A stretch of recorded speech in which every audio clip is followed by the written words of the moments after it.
I Rahul, এই জায়গাটা থেকে ধানমন্ডি লেকের কথা মনে পড়ে যাচ্ছে না? এক্স্যাক্টলি। কি দিন ছিল আমাদের, তাই না? কিতাব কি মনে পড়েছে আমাকে একটু বলবা, অনুরোধ। না, আমি আর রাহুল কত ডিঙ্গিতে যেতাম, খাওয়া দাওয়া করতাম। আর পড়াশোনা নিয়ে আলোচনা করতা, তাই না?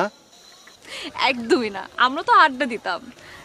তুমি জানো, কলেজের কিছু কিছু মানুষ তো ভাবতো যে আমরা প্রেমিক প্রেমিকা।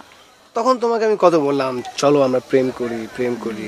আর ওর রাজি হয় না, তাই না? জানতাম আমি রাজি হয় না। রাজি তো হয়েই যেতাম যদি মাস্টার্সটা ঢাকায় না করতাম তাহলে। আলগা কই? আলগা, আলগা। কে? কি হয়েছে, তুমি হঠাৎ সিদ্দিককে ডাকছো?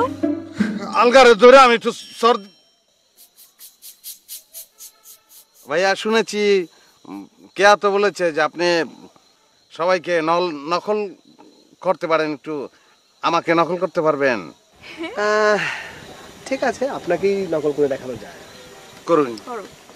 তুই এরকম করস করে, এরকম করস করে, আমার বান্ধব বললেও তুই এরকম করস করে। মাঝে মধ্যে তুই আবেগে কেন লস করে? এই ক্লাস ডিগুটি ভাঙালে আম ফইন না করে, ফইন না বল। পারছে পারছে। ঠিক আছে, ঠিক আছে।